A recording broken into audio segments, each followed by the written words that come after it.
I'm just wondering, like, for listeners who might not have an idea, what is this transitional period, and why is it such a big deal, especially for ordinary South Sudanese? The transitional period, just like the name suggests, and in respect with the situation in South Sudan, I think it's part of the period that is stated in the revitalized uh, peace agreement on the resolution of conflict in South Sudan, and it's supposed to be that temporary period where South Sudan was to be, I mean, transition from that conflict into a democratic and peaceful and stable state, the transitional period.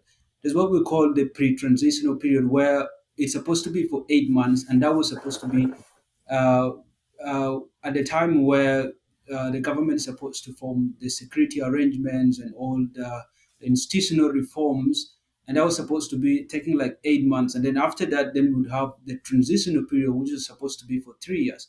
So that was the time which was supposed to begin in 2020, where the unity government was supposed to be formed, and that brought in all the warring functions like the South Sudan, the SPLM in government, the SPLM-IO, the former political detainees, the South Sudan Opposition Alliance, and all other political parties.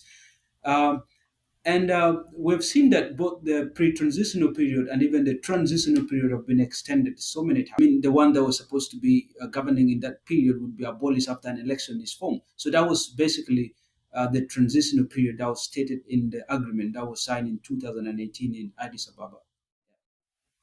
Right. And so, in a nutshell, the transitional period is a power sharing arrangement that is supposed to lead to an election and the permanent systems, like the permanent constitution and stuff like that. In cabinet reshuffle, so that this agreement bring them all on board, and then they will be working together in order to take the country into a democratic state or level. So yeah, that's basically it. So it's about the power sharing period where all the functions were supposed to be brought into government and work into taking the country into a stable state. And I think that is the weakness of the peace agreement, and that is actually hurting South Sudanese so much.